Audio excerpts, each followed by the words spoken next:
1999 December 2న అప్పటి peoples war party ముగ్గురు కేంద్ర కమిటీ నాయకులు నల్లా ఆదిరెడ్డి, ఎర్రంరెడ్డి సంతోష్ రెడ్డి, శీలం నరేష్లను పోలీసులు బెంగళూరులో పట్టుకొని కరీంనగర్ జిల్లా మల్హర్ మండలం కొయ్యూరు అడవుల్లో బూటకపు ఎన్కౌంటర్ చేశారు. ముగ్గురు కేంద్ర కమిటీ సభ్యులు ఒకే ఎన్కౌంటర్లో చనిపోవడం నాడు దేశంలో సంచలనం రేపింది.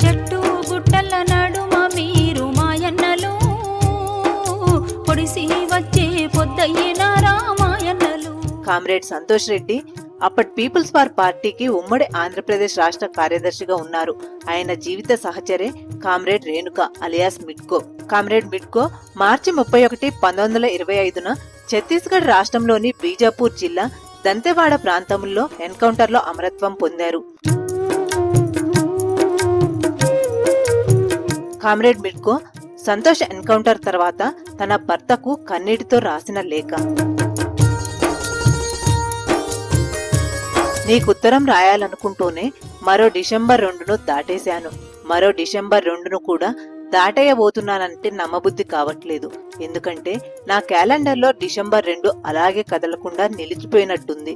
ఆ రోజు రాత్రి అన్నం తిని తాను కలిసి 4 నెలలైందనే విషయం గుర్తు తెచ్చుకున్నాను. త్వరలోనే తను కలుస్తాడనే ఆలోచనలతో సంతోషంతో తేలిపోతూ వార్తలు చూద్దామని ఓనర్ వాళ్ళ ఇంటికి వెళ్లాను. నేనేం భూమి పేలిన శబ్దాన్ని వినలేదు, ఆకాశం కూలిపోయిన దృశ్యాన్ని చూడలేదు. ఒక వార్తను మాత్రమే విన్నాను. ఎవరి తలుపులతో టీవీ ముందు కూర్చున్నానో ఇంకా నాకు ఆ తలుపుల్ని మాత్రమే మిగుల్చుతూ ప్రసారమైన ఆ వార్తను విన్నాను. నా మనసు ఎప్పుడు జపించే పేరును టీవీ స్క్రీన్ మీద చూశాను.